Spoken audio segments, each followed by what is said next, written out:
Bonsoir mesdames et messieurs, merci de votre fidélité, bienvenue dans votre émission Le Coup de Projecteur. Ce soir, nous projetons notre coup de projecteur sur les joueurs guinéens qui ont évolué dans leurs différents championnats ce week-end.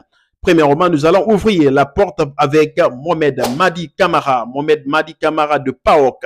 PAOK, pour ceux qui ne connaissent pas PAOK, PAOK est un club du championnat grec où évolue Mohamed Madi Camara. Mohamed Madi Camara et ses coéquipiers étaient face à cette formation des Panettolikos. Jusqu'à la 81e minute, le score était serré, le score était de 0 but partout. Il a fallu que Mohamed Madi Camara prenne ses responsabilités pour donner l'avantage à cette formation de PAOK. À la 85e minute, Mohamed Madi va ouvrir la marque dans cette rencontre pour permettre à cette formation de PAOK de se séparer de son adversaire avec 3 points grâce à Mohamed Madi Camara, le buteur emblématique de ce soir. Et la famille après Mohamed Madi Camara, nous allons parler de Seydouba Cissé. Seydouba Cissé qui s'est montré perspicace. Seydouba Cissé de Leganés qui s'est montré dynamique ce soir face à cette formation de Barcelone. Vous n'êtes pas sans savoir que le Leganés jouait ce soir face à la formation barcelonaise et le Leganés s'est finalement imposé sur la marque de 1-0, un but matinal que le Barcelone a été incapable d'égaliser, voire même de gagner dans ce match. Et c'est finalement Seydouba Cissé et ses coéquipiers qui vont remporter ce match de la Liga face à FC Barcelone. Et mesdames et messieurs, toujours nous restons dans le même siège et nous allons toucher l'international milieu de terrain.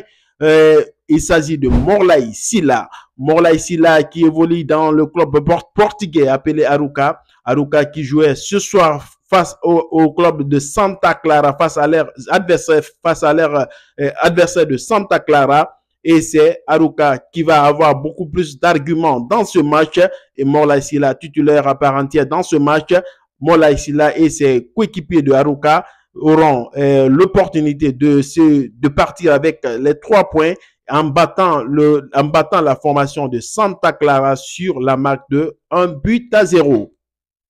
Et après Morlaye Sylla, nous allons parler de Isiaga Sylla. Isiaga Sylla, lui aussi qui évolue à Montpellier. Montpellier qui jouait ce soir face à Nice. Et dans cette rencontre, on a vu un score très serré, un score de 2 buts partout. Ni Montpellier, ni Nice n'a gagné dans ce match-là.